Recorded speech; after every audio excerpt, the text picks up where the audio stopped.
Most criminals start small. They steal wallets, they boost cars, maybe they run a dodgy online scam. But this guy, he made sandwiches at Subway and somehow convinced a major hospital to send him thousands of dollars without delivering a single thing. No weapons, no hacking, no inside job, just envelopes and confidence.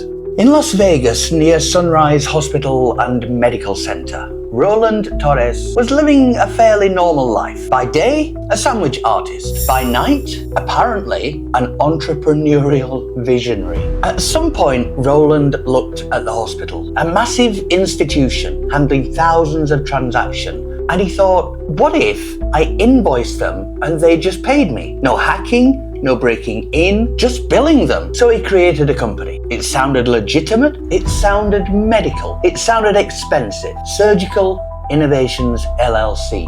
Which is impressive considering he was assembling Italian BMTs 5 hours earlier.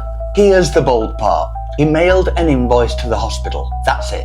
No follow-up call, no disguise, no Ocean's 11 montage, just, dear hospital, you owe me money. And then he waited. Now, imagine being Roland. You drop the letter in the mailbox. You go back to work. You make 6-inch subs. And then one day, a check arrives from the hospital. They paid him $18,000. Now, most people would panic at this point. Roland did not. He thought, well, that was easy. So he sent another invoice, and another, and another. Over roughly 2 years, Roland continued mailing fake invoices for medical supplies that did not exist. And somehow, the hospital accounting system kept approving them. By the time it was discovered, he had collected over $700,000. Go, Roland!